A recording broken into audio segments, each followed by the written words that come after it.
Neuron வந்து இருக்கும். அதுதான் வந்து என்ன பண்ணும் அப்படின்னா அனலைஸ் பண்ணிட்டு மோட்டார் நியூரானுக்கு வந்து இன்ஃபர்மேஷனை வந்து சென்ட் பண்ணிடும். இது வந்து ஸ்பைனல் கார்டோடது. Next ma'am.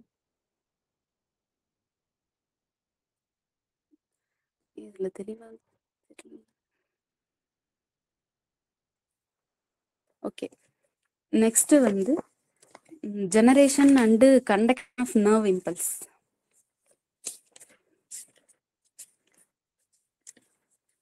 ஓகே. இப்போ வந்து என்ன பண்ணோம் அப்படின்னா நம்ம சொன்னோம் சென்சரி நியூரான் வந்து ரிசீவ் த இம்பல்ஸ். சென்சரி நியூரான்ல மெயினா வந்து டென்ட்ரைட்ஸ் வந்து ரிசீவ் த இம்பல்ஸ். டென்ட்ரைட்ஸ் வந்து என்ன பண்ணும், இம்பல்ஸ் வந்து ரிசீவ் பண்ணிட்டு சோமாக்கு வந்து அனுப்பும். சோமா செல் பாடி நம்ம ஏற்கனவே பார்த்தோம் இல்லையா ஸ்ட்ரக்சர், அதுக்கு வந்து அனுப்பும். அப்ப செல் பாடியில இருந்து எங்க வரும் மறுபடியும் அடுத்தது என்ன ஸ்ட்ரக்சர் இருக்கு? யாராவது இன்ட்ராக்ட் பண்ணுங்க, கொஞ்சம் இதா போகும், இன்ட்ரெஸ்டா போகும்னு நினைக்கிறேன் கிளாஸ். நெக்ஸ்ட் எந்த பார்ட்டுக்கு வந்து போகும் நியூரான்ல? Axon hillock. Yes sir. Axon hillock வழியா ஆக்சானுக்கு வந்து போகும். Super sir. அதுக்கு இப்ப என்ன ஆகும், ஆக்சான்ல இருந்து எங்க போகணும் அப்படின்னா ஆக்சான் டெர்மினலுக்கு வந்து போகணும். அந்த ஆக்சான் டெர்மினலுக்கு போகணும் அப்படின்னா அங்க வந்து என்ன ஆகணும்னா கண்டக்ஷன் நடக்கணும். அதாவது ஆக்சான் ஹிலாக்ல இருந்து ஆக்சான் டெர்மினலுக்கு அந்த இம்பல்ஸ் வந்து கண்டக்ஷன் ஆகணும். சரியா? இப்ப நான் பேசுறது வந்து உங்களுக்கு கேக்குது அப்படின்னா ஒரு மீடியம் இருக்கு, அதனாலதான் உங்களுக்கு வந்து கேக்குது. அதே மாதிரி அங்க ஒரு மீடியம், அங்க ஒரு கண்டக்ஷன் ப்ராசஸ் இருந்தாதான் அது வந்து ஆக்சான் ஹில்லாக்ல இருந்து ஆக்சானோட டெர்மினலுக்கு வந்து போக முடியும். அப்ப அந்த ப்ராசஸ்க்கு பேரு தான் நம்ம வந்து என்ன சொல்றோம்னா கண்டக்ஷன் ஆஃப் நர்வ் இம்பல்ஸ் அப்படின்னு சொல்றோம். That is generation and conduction of nerve impulse. Generation அப்படின்னா ஒண்ணும் இல்லை, நர்வ் இம்பல்ஸ் வந்து எப்படி ஜெனரேட் ஆகுது ஸ்டேட் அப்படின்னு சொல்லிட்டு சொல்லுவோம். இப்ப பாருங்க அங்க வந்து ரெண்டு இது கொடுத்துருக்கேன் பாருங்க, அதுதான் வந்து ஆக்சான். ரெண்டு லைன் கொடுத்துருக்கேன் இல்லையா, அது வந்து ஆக்சான். Axon membrane. அது அங்க மேலேயே போட்டிருக்கேன் பாருங்க, மென்ஷன் பண்ணிருக்கேன் ஆக்சோலெமா அப்படின்னு சொல்லிட்டு. ஆக்சோலெமானா ஒன்றும் இல்லை, இப்போ ஒரு செல் இருக்கு நம்மளோட பாடியில வந்து செல் இருக்கு இல்லையா, அந்த செல்லோட அவுட்டர் மோஸ்ட் கவரிங் நம்ம என்ன சொல்லுவோம், பிளாஸ்மா மெம்பரைன் சொல்லுவோமா. அதே மாதிரி ஆக்சானோட கவரிங் என்ன, ஆக்சோலெமா. அவ்வளவுதான். ஆக்சோலெமா வந்து இருக்கும் அந்த ஆக்சான் மேல. இப்ப வந்து அந்த அவுட்டர் சைடு, தட் இஸ் ஆக்சானுக்கு வெளியில சரௌண்டிங் வந்து என்ன சொல்லுவோம்னா எக்ஸ்ட்ரா செல்லுலார் ஃப்ளூயிட் அப்படின்னு சொல்லுவோம். இன்னர் சைடு அதாவது ஆக்சான் இருக்கு இல்லையா, ஆக்சோபிளாசம் அப்படின்னு சொல்லுவோம். இப்ப எப்படி நம்ம ஒரு செல்ல வந்து சைட்டோபிளாசம் எப்படி இருக்கோ அதை வந்து அதே மாதிரி ஆக்சான்ல என்ன இருக்கும், ஆக்சோபிளாசம் வந்து இருக்கும் உள்ளுக்குள்ள. சரியா? அப்ப ஆக்சோபிளாசம் எப்படி இருக்கு, எக்ஸ்ட்ரா செல்லுலார் ஃப்ளூயிட் எப்படி இருக்கு அப்படின்னு சொல்லிட்டு பார்க்கலாம். இப்ப எக்ஸ்ட்ரா செல்லுலார் ஃப்ளூயிட்னா அங்க வந்து சோடியம் அயான்ஸ் வந்து பிரசன்ட் ஆயிருக்கும். உள்ள வந்து ஆக்சாபிளாசம்ல என்ன இருக்கும், ஆக்சோபிளாசம்ல பொட்டாசியம் அயான் வந்து இருக்கும். வெளியில வந்து Na பிளஸும் உள்ள வந்து K பிளஸும் இருக்கும். சரி, Na plus ions and K plus ions. அதே மாதிரி வெளியில வந்து பாசிட்டிவ் சார்ஜ் இருக்கும், உள்ள வந்து நெகட்டிவ் சார்ஜ் இருக்கும். இப்ப இது ஏதாவது உங்களுக்கு கன்ஃபியூஸ் ஆகுதான்னு மட்டும் சொல்லுங்க. எக்ஸ்ட்ரா செல்லுலார் ஃப்ளூயிட் நர்வ் பிளாசம்னா என்னன்ட்டு ஏதாவது கன்ஃபியூஸ் ஆகுதா, இல்ல மறுபடியும் ஏதாவது சொல்லணும்னா சொல்லுங்க. ஏன்னா இதை வச்சுதான் எல்லா அடுத்தடுத்து வந்து இதாகும் சொல்ல முடியும். ஒன்ஸ் மோர் சொல்லிடுங்க. Yeah, the potassium and sodium you can repeat. Okay. இப்போ நம்ம நியூரானோட ஸ்ட்ரக்சர் பார்த்தோம் இல்லையா, அதுல இருந்து ஒரு ஸ்ட்ரக்சர் தானே ஆக்சான். ஆக்சான் வந்து ஆக்சானோட வெளியில இருக்கிறது வந்து எக்ஸ்ட்ரா செல்லுலார் ஃப்ளூயிட். வெளியிலன்னாவே நம்ம என்ன சொல்லுவோம், எக்ஸ்ட்ரா, அதாவது எக்ஸ்ட்ரானா வெளியில, இன்ட்ரா அப்படின்னா என்னது, உள்ள அப்படின்ற மாதிரி அர்த்தம். அப்ப ஆக்சானுக்கு வெளியில இருக்கிறது வந்து extracellular fluid, that is ஒரு அவுட் சைடு என்விரான்மெண்ட். ஆக்சானோட அவுட் சைடு என்விரான்மெண்ட் வந்து எக்ஸ்ட்ரா செல்லுலார் ஃப்ளூயிட் அப்படின்னு சொல்லுவோம். அதே வந்து ஆக்சானுக்கு உள்ள நடுவுல இருக்கிற ஆக்சானுக்குள்ள என்ன இருக்கும், ஆக்சோபிளாசம். அது வந்து நம்ம என்ன சொல்றோம் அப்படின்னு சொன்னா ஆக்சோபிளாசம். அப்ப அந்த மெம்பரைன் பேர் என்னது, ஆக்சானோட மெம்பரைன் பேர் ஆக்சோலெமா. ஓகேவா?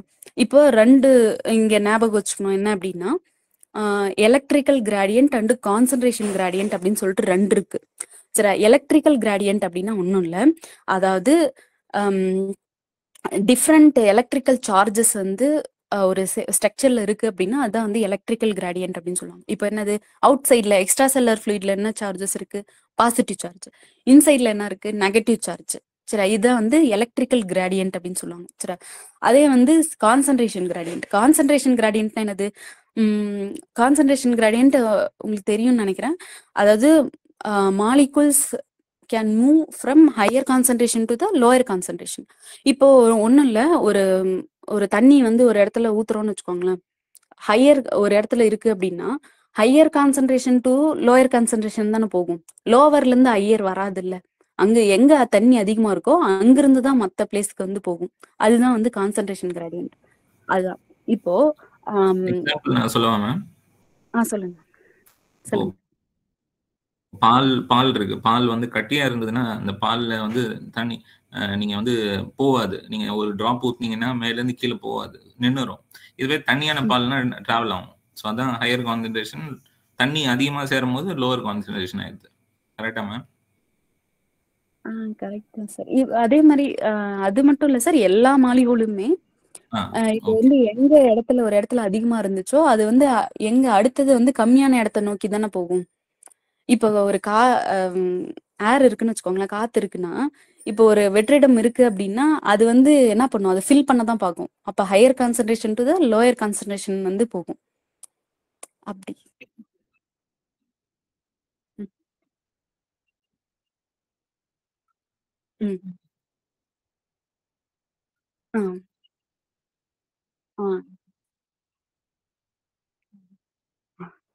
Yes sir, S. ஓகேவா? இப்போ வந்து அதே மாதிரிதான். அப்ப ஹையர் கான்சன்ட்ரேஷன், அதாவது சோடியமோட கான்சன்ட்ரேஷன் வந்து அதிகமா எங்க இருக்கும் அப்படின்னா outside, that is extracellular ஃப்ளூயிட்ல அதிகமா இருக்கும்.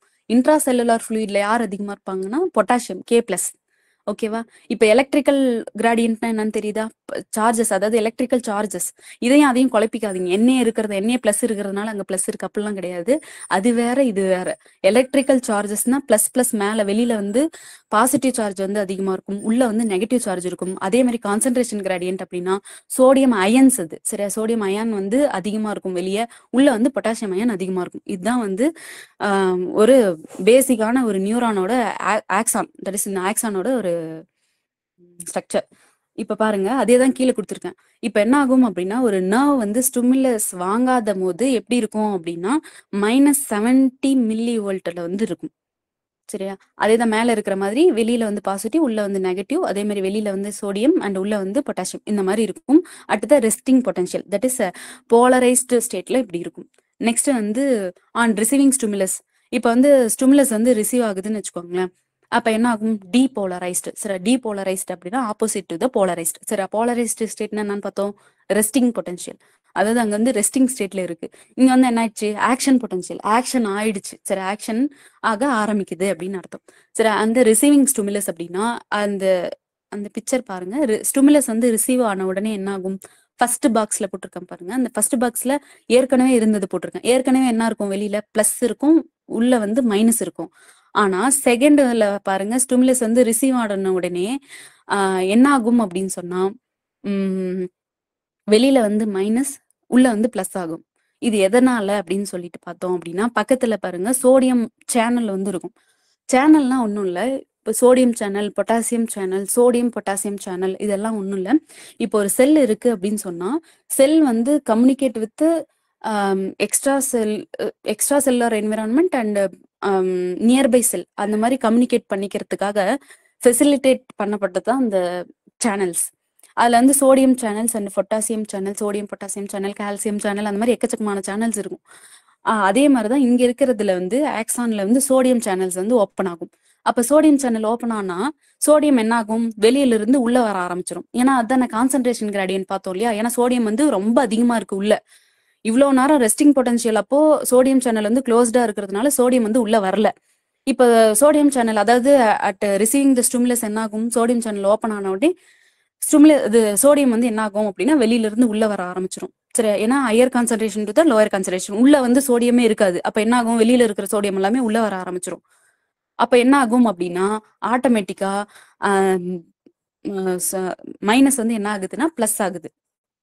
சரியா? இப்ப இங்க என்ன ஆகும் அப்படின்னா, ஆக்சான் வந்து செலக்டிவ் பெர்மியபிள் இருக்கும். சரியா? இப்ப வந்து வெளியில எக்ஸ்ட்ரா செல்லுலார் ஃப்ளூயிட்ல எல்லாமே இருக்கும். சோடியம் இருக்கும், பொட்டாசியம் இருக்கும், கால்சியம் இருக்கும், வேற வேற அயன்ஸ் எல்லாமே பிரசன்ட் ஆயிருக்கும். ஆனா ஆக்சான் வந்து only receive the sodium ions. சரியா? சோடியம் அயான்ஸ மட்டும் தான் உள்ள போகறதுக்கு அனுமதிக்கும். அதுக்கு பேரு தான் வந்து செலக்டிவ் பெர்மியபிலிட்டி அப்படின்னு சொல்லுவாங்க. சரியா? அப்போ இந்த போலரைஸ்டு ஸ்டேட்ல டீபோலரைஸ்டு ஸ்டேட்ல செலக்டிவ் பெர்மியபிலிட்டி வந்து யாருக்காக குடுக்குறாங்க ஆக்சான் அப்படின்னு சொன்னா தட் இஸ் சோடியம்காக. அப்ப என்னது சோடியம் வந்து உள்ள வர ஆரம்பிச்சிருச்சு. இப்ப சோடியம் வந்து உள்ள வந்துருச்சு. சரி, இப்போ அந்த ஷிஃப்டிங் ஆஃப் சார்ஜஸ். சரி, ஷிஃப்டிங் ஆஃப் சார்ஜஸ் வந்து என்ன ஆகுது, ஷிஃப்டிங் ஆகுது. அதாவது என்னன்னா பிளஸ் வந்து மைனஸ் ஆகுது, மைனஸ் வந்து பிளஸ் ஆகுது, அவ்வளவுதான். அப்ப ஸ்டிமுலஸ் வந்து ரிசீவ் பண்ணிடுச்சுன்னு அர்த்தம். அடுத்தது பாருங்க, இப்ப இங்க வோல்டேஜ் வந்து எவ்வளவு இருக்கும் அப்படின்னா -70 to -55 மில்லி வோல்ட் வந்து இருக்கும். அடுத்தது வந்து conduction and propagation of nerve impulse. இப்ப என்ன ஆயிடுச்சு, ஆக்சான் ஹில்லாக் இருக்கு இல்லையா, அங்க வந்து என்ன ஆயிடுச்சுன்னா எக்ஸாம்பிளுக்காக அங்க வந்து என்ன ஆயிடுச்சு, ஸ்டிமுலஸ் வந்து ரிசீவ் ஆயிடுச்சு. இப்ப என்ன ஆகணும், ஆக்சான் ஹில்லாக்ல இருந்து ஆக்சான் டெர்மினலுக்கு வந்து போகணும். அப்போ இங்க வந்து ஸ்டிமுலஸ் வந்து ரிசீவ் ஆனது எப்படி போகுதுன்னு பாருங்க. கீழே conduction and propagation of nerve impulse. அப்ப ஃபர்ஸ்ட் நம்ம என்ன சொன்னோம், வெளியில வந்து பிளஸ் இருந்துச்சு, உள்ள வந்து மைனஸ் இருந்துச்சு. ஆனா வந்து ஸ்டிமுலஸ் வந்து ரிசீவ் ஆன உடனே வெளியில இருக்கிற மைனஸ் வந்து உள்ள வந்து வெளியில இருக்கிற பிளஸ் வந்து உள்ள வந்துருச்சு, உள்ள இருக்கிற மைனஸ் வந்து வெளியில போயிடுச்சுன்னு சொன்னோமா. அடுத்தது பாருங்க, பக்கத்துல இருக்கிற மைனஸ் கூட உள்ள வந்து ஆக்சோபிளாசம்ல பக்கத்துல இருக்கிற மைனஸ் கூட அது இன்ட்ராக்ட் பண்ணி பண்ணி பண்ணி அடுத்து அடுத்து அடுத்து அப்படியே மூவ் ஆயிட்டே இருக்கும். ஏன்னா பாசிட்டிவ் வந்து இன்ட்ராக்ட் வித் நெகட்டிவ் இல்லையா. அப்ப என்ன ஆகும் அப்படின்னா பிளஸ் வந்து அப்படியே மைனஸ். அப்ப அது என்ன ஆகுது, அந்த இம்பல்ஸ் வந்து அப்படியே டிராவல் ஆயிட்டே போகுது. அதுக்கு பேரு தான் conduction or propagation of nerve impulse அப்படின்னு சொல்றோம். அதே மாதிரி நர்வ் இம்பல்ஸ் வந்து கண்டக்ஷன் வந்து யூனிடைரக்ஷனல் தான். எப்பயுமே நியூரான்ல ஆக்சான் ஹில்லாக் வந்து ரிசீவ் த ஸ்டிமுலஸ் அப்படின்னா ஆக்சான் டெர்மினல்ல தான் போய் முடியுமோ தவிர மறுபடியும் வந்து செல் பாடிக்கு போகாது. ஒன்லி யூனிடைரக்ஷனல்ல தான் போகும். சரியா? அது ரிசல்ட் பாருங்க லாஸ்டா. அப்ப பிளஸ் எல்லாம் என்ன ஆயிடுச்சு, அடுத்தது மைனஸ் ஆயிடுச்சு. அப்படியே வந்து மைனஸ் மைனஸ் மைனஸ் அப்படியே நர்வ் இம்பல்ஸ் வந்து டிராவல் ஆயிட்டு போயிட்டே இருக்கு. சரி, இதான் வந்து ப்ரொபகேஷன். இப்போ அதோட மில்லி இது வோல்டேஜ் பாருங்க, 45 to 50 மில்லி வோல்ட் இருக்கும். Next slide. இது 40 to 50 வந்து பிளஸ்ஸா மைனஸா? Plus plus sorry plus. ஏன்னா வந்து 70 மில்லி வோல்ட் -70 இருந்து -50 வரும். அடுத்தது வந்து அதிகரிக்குது தானே, அப்ப வந்து பிளஸ்ல வந்துரும். 45 to +50. நெக்ஸ்ட் அடுத்தது வந்து ரீபோலரைசேஷன். ரீபோலரைசேஷன் அப்படின்னா இப்போ வந்து ஆக்சான் ஹில்லாக்ல இருந்து எங்க போயிடுச்சு, ஆக்சான் டெர்மினலுக்கு வந்து நர்வ் இம்பல்ஸ் வந்து போய் முடிச்சிருச்சு. இப்போ என்ன ஆகணும், நியூரான் வந்து பழைய நிலைமைக்கு வரணும் இல்லையா. அப்ப என்ன ஆகும் அப்படின்னா அதுக்கு பேர் தான் ரீபோலரைசேஷன். ரீனா என்னது, திரும்பவும் ரீபோலரைசேஷன் அப்படின்னு சொல்றோம். இப்ப வந்து சோடியம் அயான்ஸ் வந்து உள்ள வந்துச்சு இல்லையா, டீபோலரைசேஷன் அப்போ சோடியம் அயான்ஸ் வந்து உள்ள வந்துச்சு. ரீபோலரைசேஷன் அப்போ வெளியே போலான்னு பார்த்தா சோடியம் சேனல் வந்து க்ளோஸ் ஆயிடுச்சு. அப்ப என்ன ஆகும் அப்படின்னா சோடியம் வந்து வெளியில போக முடியாது. சோடியம் வந்து வெளியில போக முடியாது. அப்ப என்ன ஆகும் அப்படின்னா அங்க வந்து பொட்டாசியம் சேனல் வந்து ஓபன் ஆகும். ஏன், அதை ஈக்குவல் பண்றதுக்கோசரம். ஏன்னா நம்மளுக்கு வந்து concentration gradient and electrical gradient வந்து நம்மளுக்கு வந்து மெயின்டைன் ஆகணும் ஒரு நர்வ்ல. அதனால அதை ஈக்குவல் பண்றதுக்கோசரம் பொட்டாசியம் சேனல் வந்து வெளியே போக ஆரம்பிச்சிடும். பொட்டாசியம் வந்து வெளியே போக ஆரம்பிச்சிடும் த்ரூ பொட்டாசியம் சேனல். அப்ப என்ன ஆகும், ரீபோலரைசேஷன் அப்போ பொட்டாசியம் சேனல் வந்து ஓபன் ஆகுது. அப்ப பொட்டாசியம் வந்து வெளியில போகுது. அப்ப என்ன ஆகும், வெளியில வந்து பாசிட்டிவ் சார்ஜ் வந்து மெயின்டைன் ஆயிக்கும். சரியா, சார்ஜ் தான் நான் சொல்றேன், அயன்ஸ் சொல்லல. சரியா, பாசிட்டிவ் சார்ஜ் வந்து மெயின்டைன் ஆயிடும். பிளஸ் பிளஸ் பிளஸ் மேல வந்துரும், உள்ள வந்து மைனஸ் மைனஸ் மைனஸ். சரியா, அப்போ கீழே பாருங்க அந்த நோட்ஸை. சோடியம் சேனல் வந்து க்ளோஸ்டு, பொட்டாசியம் சேனல் வந்து ஓப்பன். அதனால பொட்டாசியம் வந்து அவுட் சைடு வந்து போயிடுது. ரிசல்ட் வந்து என்ன, சோடியம் வந்து இன்சைட், பொட்டாசியம் வந்து அவுட் சைடு. சரியா, இப்ப வந்து மறுபடியும் பழைய நிலைமைக்கே வந்துருச்சு. சரியா, -70 மில்லி வோல்ட். அதாவது ஃபர்ஸ்ட் நம்ம பார்த்தோம் இல்லையா, ரெஸ்டிங் பொட்டன்ஷியல், அவ்வளவுதான். இது வந்து ஏன்னா நர்வ் இம்பல்ஸை கண்டக்ட் பண்ணி முடிச்சிருச்சுல்ல, அதனால. இப்ப சொல்லுங்க, டீபோலரைசேஷனும் ரீபோலரைசேஷனும் அந்த மெம்பரைனும் ஒரே மாதிரி இருக்கா? அந்த ions plus voltage, electrical charges sodium வந்து வெளியில போச்சுன்னா 2 சோடியம் பொட்டாசியம் வந்து உள்ள வரும். சரியா? இப்ப உள்ள வந்துருச்சுன்னா என்ன ஆகும்? நார்மலா போலரைஸ்டு ஸ்டேட்ல எப்படி இருக்கோ அதே மாதிரி மாறிடும். அதாவது Na வந்து வெளியவும் K+ வந்து உள்ளேயும். இதுக்கு பேர் தான் ரீஃப்ராக்டரி பீரியட். அதாவது ரீஃப்ராக்டரி பீரியட் அப்படின்னு சொல்லிட்டு சொல்லுவோம். சரியா? இந்த போலரைசேஷன்ல இருந்து நீங்க ஒரு தடவை சொன்னா பரவாயில்ல. If everybody accepts. Okay. Polarisation அப்படின்னு சொன்னா ஆக்சானோட அவுட்டர் சரி எக்ஸ்ட்ரா செல்லுலர் ஃப்ளூயிட்ல வந்து என்ன இருக்கும்? Na இருக்கும். அதே மாதிரி என்ன சார்ஜா இருக்கும் அப்படின்னா பாசிட்டிவ் சார்ஜா இருக்கும். அதே வந்து ஆக்சோ பிளாசம்ல என்ன இருக்கும்? நெகட்டிவ் சார்ஜா இருக்கும். அதே மாதிரி K+ தட் இஸ் பொட்டாசியம் வந்து இருக்கும். சரியா? இப்போ depolarisation that is receiving the stimulus வந்து ரிசீவ் பண்ணுது அப்படின்னு சொன்னா அங்க வந்து டீபோலரைஸ் ஆகுது அப்படின்னு அர்த்தம். ஏன்னா அதாவது ரிசீவ் போலரைஸ்டு ஸ்டேட்ல இருந்து ஆப்போசிட் இதா மாறுது அப்படின்னு அர்த்தம். அப்ப என்ன ஆகும்? சோடியம் சேனல் வந்து ஓப்பன் ஆகும். சரி, சோடியம் சேனல் வந்து உள்ள வரும். அதாவது கான்சன்ட்ரேஷன் கிராடியன்ட் என்ன higher concentration to the lower concentration. அப்ப உள்ள வர ஆரம்பிச்ச உடனே அங்க இருக்கிற பிளஸ் வந்து என்னவா மாறுது? மைனஸா மாறுது. உள்ள இருக்கிற மைனஸ் வந்து என்னவா மாறுது? பிளஸ்ஸா மாறுது. அது வந்து பக்கத்துல இருக்கிற மைனஸ் பிளஸ் கூட அப்படியே இன்ட்ராக்ட் பண்ணி அது வந்து என்ன ஆகுதுன்னா அதாவது ஸ்டிமுலஸ் வந்து மூவ் ஆகுது. எதுல அப்படின்னு சொன்னா எண்ட் ஆஃப் த நியூரான். சரி, அந்த மாதிரி மூவ் ஆகிட்டே போகுது. அடுத்தது வந்து ரீபோலரைசேஷன் அப்படின்னு சொன்னா இப்போ வந்து சோடியம் உள்ள வந்துருச்சுன்னு சொன்னோம் இல்லையா? டீபோலரைசேஷன் அப்போ மறுபடியும் என்ன ஆகணும் அப்படின்னா பழைய நிலைமைக்கு போகணும்னு சொல்றதுக்கோசரம் ரீபோலரைசேஷன் அப்படின்னு சொல்லுவாங்க. ரீனாவே என்னது? ஓல்டு ஸ்டேஜுக்கு, அதாவது திரும்ப வர்றதுன்றதுன்னு அர்த்தம். அப்ப வந்து ரீபோலரைசேஷன் அப்ப என்ன ஆகுது அப்படின்னு சொன்னா மேல வந்து பாசிட்டிவ் சார்ஜா மாறிடுது. எலக்ட்ரிக்கலி அது வந்து பாசிட்டிவா மாறிடுது, உள்ள வந்து நெகட்டிவா மாறிடுது. ஆனா அதை ஈக்குவல் பண்றதுக்கு தான் என்ன பண்ணுது அப்படின்னு சொன்னா பொட்டாசியம் வந்து வெளியில போகுது. ஏன்னா சோடியம் சேனல் வந்து க்ளோஸ்ட் ஆயிடும். பொட்டாசியம் சேனல் தான் ஓப்பன் ஆகும் ரீபோலரைசேஷன் அப்ப என்ன ஆகும் அப்படின்னா பொட்டாசியம் எல்லாமே அதை ஈக்குவல் பண்றதுக்கோசரம் வெளியில போகுது. ஸோ மேல வந்து பாசிட்டிவ் சார்ஜ் வந்துடுது, உள்ள வந்து நெகட்டிவ் சார்ஜ் வந்துடுது. ஆனா இது வந்து எலக்ட்ரிக்கலி அப்படி மாறிடுது. ஆனா வந்து அயன்ஸ் வந்து உள்ள வந்து சோடியம் இருக்கு, வெளியில வந்து பொட்டாசியம் இருக்கு. இது வந்து நியூரானோட பேசிக்கா அந்த ஸ்ட்ரக்சர் வந்து கிடையாது. சரி, ஏன்னா போலரைசேஷன் இது ரெஸ்டிங் பொட்டன்ஷியல் எப்படி இருக்கோ அதே மாதிரி மாறினா தான் மறுபடியும் ஸ்டிமுலஸ் வந்து ரிசீவ் பண்ண முடியும். அப்போ மறுபடியும் என்ன பண்ணுதுன்னா சோடியம் வந்து அவுட் சைடு போகணும், பொட்டாசியம் வந்து உள்ள வரணும். அப்ப என்ன ஆகும்? சோடியம் பொட்டாசியம் சேனல் அப்படின்னு சொல்லிட்டு ஒரு சேனல் இருக்கும். தட் இஸ் அதெல்லாமே புரோட்டீன் தான். சரி, செல் மெம்பரைனுக்கு மேல இருக்கிற ஒரு புரோட்டீன் சேனல். சரியா? அது வந்து ஓப்பன் ஆன உடனே சோடியம் வந்து உள்ள வந்துடும், சோடியம் வெளியில போயிடும், பொட்டாசியம் வந்து உள்ள போயிடும். அப்போ வந்து 3 சோடியம் வெளியில போகுதுன்னா 2 பொட்டாசியம் உள்ள வருது அப்படின்னு அர்த்தம். சரியா? இப்படிதான் வந்து கண்டக்ஷன் ஆஃப் நர்வ் இம்பல்ஸ், அதாவது நர்வ் இம்பல்ஸ் வந்து ஒரு இடத்துல இருந்து அந்த டெர்மினலுக்கு வந்து எப்படி கண்டக்ஷன் பண்ணுது அப்படின்னு சொல்றதுதான் இது. ஓகேவா? நெக்ஸ்ட். தேங்க்யூ. ஓகே. அடுத்தது வந்து ஆளார் நன்லா அப்படின்னு சொல்லிட்டு ஒண்ணு இருக்கு. அதுனா என்னன்னா புக்ல கொடுத்துருப்பாங்க. ஆளார் நன்லா அப்படின்னா ஒன்ஸ் வந்து நியூரான் வந்து ரிசீவ் த ஸ்டிமுலஸ், அது கண்டிப்பா 100% என்ன பண்ணிடும்? அது வந்து கடத்திடும், தட் இஸ் கண்டக்ட் பண்ணிடும். அப்படி இல்லைன்னா அது வாங்கவே வாங்காது. சரி, அந்த அறகுறையா கண்டக்ட் பண்ணி பாதியில நிறுத்துறது அந்த மாதிரி வேலை எல்லாம் பண்ணாது. அது என்ன பண்ணும்? ஒன்ஸ் ரிசீவ் பண்ணிடுச்சுன்னா அதோட வேலையை முழுசா செஞ்சிடும். அப்படி இல்லைன்னா செய்யாது. அதுதான் ஆல் ஆர் நன்லா. ஆல்னா என்னது? எல்லா ஒரு கம்ப்ளீட் பண்ணிடும்னு அர்த்தம். நன்னா என்னது? இல்லைன்னா வாங்காது, வாங்கல அப்படின்ற மாதிரி அர்த்தம். அதான் வந்து ஆல் ஆர் நன்லா அப்படின்னு சொல்றாங்க. Next slide.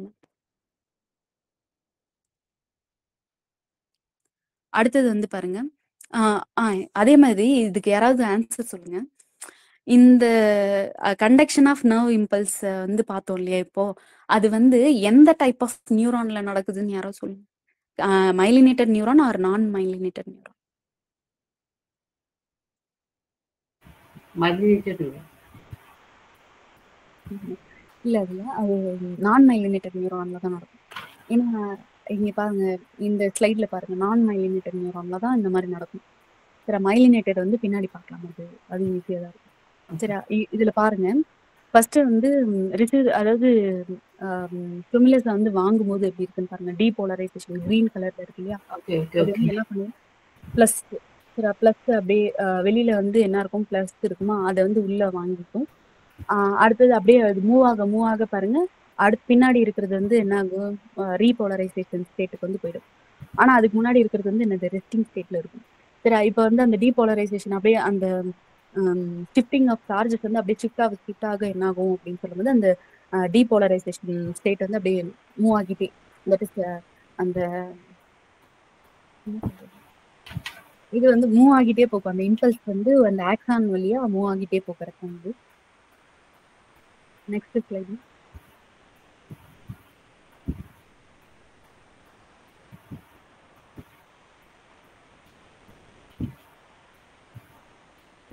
Next slide. Okay, இப்போ நம்ம அந்த வோல்டேஜ் வந்து பார்த்தோம் இல்லையா, -70 வோல்டேஜ். இப்போ பாருங்க, அந்த ரெஸ்டிங் அப்படின்னு சொல்லிட்டு இருக்குல்ல, அதுக்கு அப்படியே கீழே பாருங்க. ரெஸ்டிங் அப்படின்னா அந்த நியூரான் வந்து ரெஸ்டிங் ஸ்டேட்ல இருக்கு. அப்ப என்ன பண்ணாது? எதுவுமே பண்ணாது. சரியா? அதனாலதான் அந்த இது வந்து மேப் வந்து அப்படி இருக்கு. அப்ப என்ன ஆகுது அப்படின்னா, இப்ப ஸ்டிமுலஸ் வந்து ரிசீவ் ஆகுதுன்னு வச்சுக்கோங்களேன், உடனே வந்து அந்த டீபோலரைசேஷன் கொடுத்துருக்காங்க பாருங்க. அந்த டீபோலரைசேஷன் அப்போ அந்த வோல்டேஜ் வந்து அதிகமாகும். சரியா? அதாவது -70 இருந்து -55. சரியா? -70 இருந்து -55 கம்மி தானேன்னு நினைக்காதீங்க. ஏன்னா -70 இருந்து மைனஸ் தானே 55, அதாவது அதிகமாயிட்டே வருது அப்படின்னு தான் அர்த்தம். அடுத்தது வந்து at peak of the depolarisation அந்த 45 to 50. சரி, அதுல அந்த இதுல வந்து இருக்கும், மில்லி வோல்டேஜ்ல வந்து இருக்கும். அதுக்கப்புறம் மறுபடியும் ரீபோலரைசேஷன். சரி, அதாவது ஸ்டிமுலஸ் வந்து போய் முடிச்சிருச்சு, அப்ப ரீபோலரைசேஷன். அப்ப ரீபோலரைசேஷன் மறுபடியும் என்ன ஆயிடும்? -70ல போயிடும். அதுக்கப்புறம் மறுபடியும் அகெயின் ரெஸ்டிங் பொட்டன்ஷியல். அது அந்த மேப். Okay, next slide. இப்ப வந்து நம்ம என்ன பார்த்தோம்? முன்ன வந்து மைலினேட்டட் நியூரான்ல தான், சரி, நான் மைலினேட்டட் நியூரான்ல தான் எப்படி வந்து கண்டக்ஷன் ஆஃப் நர்வ் இம்பல்ஸ் வந்து பார்த்தோம். ஆனா மைலினேட்டட், இப்போ வந்து மைலினேட்டட் நியூரான் பார்க்க போறோம். மைலினேட்டட் நியூரான் அப்படின்னா, மைலினேட்டட் நியூரான் என்னது? மைலின் ஷீத் வந்து அதுக்கு மேல இருக்கும். எதுக்கு மேல? ஆக்சானுக்கு மேல வந்து மைலின் ஷீத் வந்து ஃபார்ம் ஆயிருக்கும். சரியா? மைலின் ஷீத் வந்து எந்தெந்த செல்ஸ் வந்து ஃபார்ம் பண்ணும் சொல்லுங்க, அதுக்காக தெரியுமா?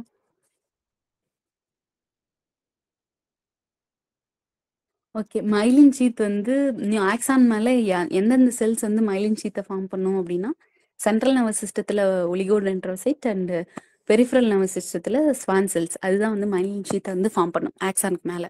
ஓகே, இப்போ வந்து மைலின் அதாவது மைலின் ஷீத்துல எப்படி வந்து கண்டக்ஷன் நடக்குது அப்படின்னு சொல்றது வந்து நம்ம அதை வந்து என்ன பேர் சொல்லுவோம் அப்படின்னா, சால்டட்டரி கண்டக்ஷன் அப்படின்னு சொல்லுவோம். சரி, சால்டட்டரி அப்படின்னா என்னது? ஜம்பிங் அப்படின்னு சொல்லுவாங்க. சரி, சால்டட்டரினா மீன்ஸ் ஜம்பிங். அது எப்படி நடக்குதுன்னு பாருங்களேன். இப்போ வந்து ஆக்சோ லெம்மா வந்து போட்டிருக்கேன், அதாவது அவுட்டர் மோஸ்ட் அந்த மெம்பரைன் தான் வந்து ஆக்சோனோட மெம்பரைன் தான் வந்து ஆக்சோ லெம்மா. அந்த மைலின் ஷீத் அப்படின்னு சொல்லிட்டு போட்டிருக்கேன் இல்லையா, அது வந்து ஆக்ட் அஸ் இன்சுலேட்டர். இன்சுலேட்டர்னா என்னது? தடுக்கும். அதாவது அது வழியா அந்த இம்பல்ஸ் வந்து பாஸ் ஆகிறத தடுக்கும். நீ போகாத அப்படின்னு சொல்லிட்டு தடுத்துரும். சரி, மைலின் ஷீத் வந்து கண்டக்ட் பண்ணாது. அடுத்தது வந்து என்னது? நடுவுல இருக்கிற அந்த மைலின் ஷீத்துக்கு நடுவுல இருக்கிறது எல்லாமே நோட் ஆஃப் ரான்வியர். நம்ம ஏற்கனவே பார்த்தோம் இல்லையா, அந்த நியூரான் ஸ்ட்ரக்சர்ல நோட் ஆஃப் ரான்வியர் வந்து ப்ரெசென்ட் ஆயிருக்கும். அதாவது the gap between two internode is called as node of Ranvier அப்படின்னு சொல்லிட்டு பார்த்தோம் இல்லையா, அதுதான் அந்த நோட் ஆஃப் ரான்வியர். அப்ப வந்து என்ன ஆகுது? இப்ப ஸ்டிமுலஸ் வந்து வருதுன்னு வச்சுக்கோங்களேன். சரி, இப்ப வந்து ஸ்டிமுலஸ் வந்து ஆக்சானோட அந்த ஸ்டார்டிங் பாயிண்ட்ல வந்து டச் ஆகுதுன்னு வச்சுக்கோங்களேன். அது என்ன பண்ணுது அப்படின்னு சொன்னது, மேல மேல என்ன இருக்கும்னு சொன்னா பாசிட்டிவ் சார்ஜ், உள்ள வந்து நெகட்டிவ் சார்ஜ் இருக்கும் அப்படின்னு சொன்னேன். அதாவது அந்த அதே மாதிரிதான் இங்கேயும் சேம். அந்த இது எல்லாமே வந்து சார்ஜஸ், அதுக்கப்புறம் அயன்ஸ் எல்லாமே சேம் தான். ஆனா அதுல ப்ராசஸ் மட்டும் கொஞ்சம் மாறும். எப்படின்னா, இப்ப வந்து மைனஸ் வந்து உள்ள இருக்கும், பிளஸ் வந்து வெளியே இருக்கும்னு சொன்னோமா. இப்ப ஸ்டிமுலஸ் வந்த உடனே என்ன ஆயிடும்? அந்த பிளஸ் வந்து மைனஸா மாறிடும். ஏன் அப்படின்னா, அதான் சோடியம் வந்து உள்ள வர்றதுனால அப்படின்னு பார்த்தோம் இல்லையா. அப்ப மைனஸ் வந்து என்ன ஆயிடும்? உள்ள வந்து பிளஸ்ஸா மாறிடும், வெளியில வந்து பிளஸ் வந்து மைனஸா மாறிடும். இப்ப என்ன ஆகுது அப்படின்னா, அந்த மைலினேட்டட் ஷீத்தை விட்டுட்டு அந்த நோட் ஆஃப் ரான்வியர் இருக்கு இல்லையா, அங்க இருக்கிற அயன் கூட, தட் இஸ் அந்த அங்க இருக்கிற பிளஸ் கூட இன்ட்ராக்ட் பண்ணும். அப்ப என்ன பண்ணும்? அங்க இருக்கிற மைனஸும் பிளஸும் இன்ட்ராக்ட் பண்ணிட்டு, இப்ப ஃபர்ஸ்ட் செகண்ட்னு வச்சுக்கலாம். இப்ப ஃபர்ஸ்ட்ல வந்து மைனஸ் இருக்குன்னு வச்சுக்கோங்களேன், செகண்ட்ல வந்து பிளஸ் இருக்கு. இப்ப ஃபர்ஸ்ட் வந்து என்ன ஆயிடுச்சு? ஸ்டிமுலஸை ரிசீவ் பண்ணிட்டு தான் அது மைனஸா மாறுச்சு. அது வந்து என்ன பண்ணணும்? செகண்ட் கூட இன்ட்ராக்ட் பண்ணிட்டு அங்க இருக்கிற பிளஸ் வந்து மைனஸா மாத்தி விட்டுரும். ஏன்னா இன்ட்ராக்ட் பண்ணுது இல்லையா, இங்க வந்து மைனஸ் மாறிடும், பிளஸ் மாறிடும், இங்க வந்து மைனஸா மாறிடும் செகண்ட்ல. அப்ப என்ன ஆகுது? அப்படி வந்து ஜம்பிங் ஆயிடும். சரியா? அங்க வந்து என்ன ஆகுது? மெதுவா லைனா போகும். இதெல்லாம் நான் மைலினேட்டட் நியூரான். ஆனா இது மைலினேட்டட் நியூரான்ல என்ன ஆகும் அப்படின்னா ஜம்பிங். சரியா? ஜம்பிங் ஆனா ஃபாஸ்டா போகுமா இல்ல சீக்கிரம் இது ஸ்லோவா போகுமானா ரொம்ப 20 டைம்ஸ் ஃபாஸ்டர் தென் த நான் மைலினேட்டட் நியூரான். அந்த இம்பல்ஸ் வந்து 20 டைம்ஸ் ஃபாஸ்டரா போகும் சரியா, நான் இந்த மைலினேட்டட் நியூரான்ல சரியா. இதுக்கு பேர் தான் சால்டேட்டரி கண்டக்ஷன் அப்படின்னு சொல்லுவாங்க. அங்க இருக்கிற சேம் ஃபினாமினன் தான் இங்கேயும். ஆனா இங்க வந்து ஜம்பிங் ஆஃப் நர்வ் இம்பல்ஸ் சரியா. நர்வ் இம்பல்ஸ் வந்து ஜம்ப் ஆகி போறதுனால தான் இது வந்து சால்டேட்டரி கண்டக்ஷன் அப்படின்னு சொல்றாங்க. Okay, next slide. Okay, next வந்து நம்ம என்னன்னு பார்த்தோம், இப்போ வந்து கண்டக்ஷன் ஆஃப் நியூரான் பார்த்தாச்சு. அடுத்தது வந்து டிரான்ஸ்மிஷன் ஆஃப் நர்வ் இம்பல்ஸ் சரி. டிரான்ஸ்மிஷன் ஆஃப் நர்வ் இம்பல்ஸ் நான் ஏற்கனவே ஃபர்ஸ்ட் சொன்னேன்ல. டிரான்ஸ்மிஷன் ஆஃப் நர்வ் இம்பல்ஸ்னா என்னது, அதாவது transfer of nerve impulse from one neuron to the another neuron. ஏன்னா இப்போ ஒரே நியூரான் வந்து நம்மளோட ரிசீவ் பண்ணி பிரெயின் வரலும் எடுத்துன்னு போகாது இல்லையா. ஒரே நியூரான் அவ்வளோ பெருசு வந்து இருக்காது. அப்போ என்ன ஆகும், பஞ்ச் ஆஃப் நியூரான் சரி, லாட்ஸ் ஆஃப் நியூரான் தான் சேர்ந்தது தான் நம்ம நர்வ்ஸ் அப்படின்னு சொல்லுவோம். அப்போ என்ன ஆகும், ஒரு நியூரான் வந்து ஸ்டிமுலஸ் வந்து ரிசீவ் பண்ணி அடுத்த நியூரானுக்கு மாற்றும், அது அடுத்த நியூரானுக்கு மாற்றும். அந்த மாதிரி மாத்திட்டே போய் தான் நம்மளுக்கு பிரெயினுக்கு வந்து போய் ரீச் ஆகும். அதுக்கு பேர் தான் வந்து டிரான்ஸ்மிஷன் ஆஃப் நர்வ் இம்பல்ஸ். இப்போ பாருங்க, இங்க வந்து pre synaptic neuron and post synaptic neuron அப்படின்னு சொல்லிட்டு கொடுத்துருக்காங்க. ப்ரீ சினாப்டிக் நியூரான்ல இருந்து தான் போஸ்ட் சினாப்டிக் நியூரானுக்கு வந்து நர்வ் இம்பல்ஸ் வந்து டிரான்ஸ்ஃபர் ஆகுது சரி. அந்த ரெண்டுத்துக்கும் நடுவுல இருக்கிற சரி, அதாவது ப்ரீ சினாப்டிக் நியூரானோட நர்வ், அதாவது டெர்மினல் நியூரோ ஆக்சான் டெர்மினல் பார்த்தோம் இல்லையா, அந்த ஆக்சான் டெர்மினலும் போஸ்ட் சினாப்டிக் நியூரானோட டென்ட்ரைட்டும் தான் அங்க இன்ட்ராக்ஷன் பண்ண போகுது சரியா. இதை கொஞ்சம் நல்லா பார்த்துக்கோங்க. அடுத்த ஸ்லைட் மேம்.